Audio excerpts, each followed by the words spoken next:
Isa sa mga nangungunang kapansanan sa mundo ang pagkawala ng pandinig. Kaya naman ang pag-alalay sa mga kababayan nating person with disabilities, lalo na ang mga may problema sa pandinig, ang isa sa pinagtuunan ng pansin ng pamahalang panlalawigan ng Nueva Ecija sa pamumuno ni Governor Aurelio Umali at Vice Gobernador Doc Anthony Umali sa pakikipagtulungan ng PSWDO at Provincial PDAO sa ginanap na International Day of Persons with Disabilities.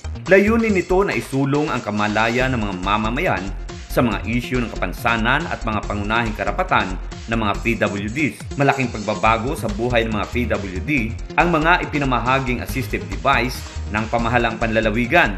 Sa pamamagitan ng PW Affairs Office, ipinagkaloob sa 26 na Novo Ecijanong may kapansanan sa pandinig ang mga hearing aid mula sa iba't ibang bayan ng lalawigan at 32 benepisaryo naman para sa artificial arm and leg at braces na makakatulong sa kanila lalo na sa pagpasok sa trabaho.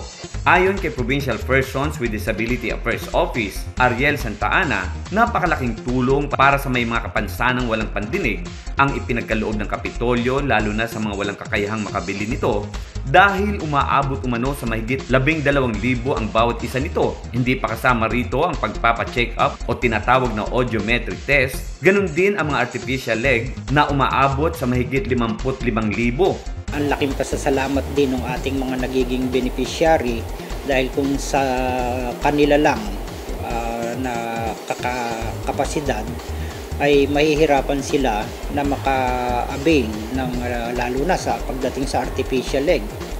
Ang pinakamababa niyan ay 18,500. Actually sa iba 35,000 na yan pag below the knee. And then 55,000 pataas yung above the knee. So napakahirap sa isang mahirap na lalo't PWDs pa as walang permanent na pinagkukunan ng income. Kaya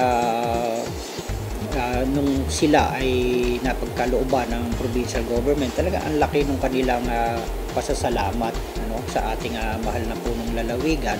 Payo ni Santa Ana sa kagaya niyang may kapansanan, partikular na sa mahigit 35,000 PWD sa lalawigan na huwag mawala ng pag-asa, lalo na sa nararanasang diskriminasyon dahil may batas umanong mangangalaga sa kapakanan ng mga PWDs. Kasama si Jerome Tiquia at Jeff Gonzalez, Smile Supetran III, para sa Balitang Unang Sigaw.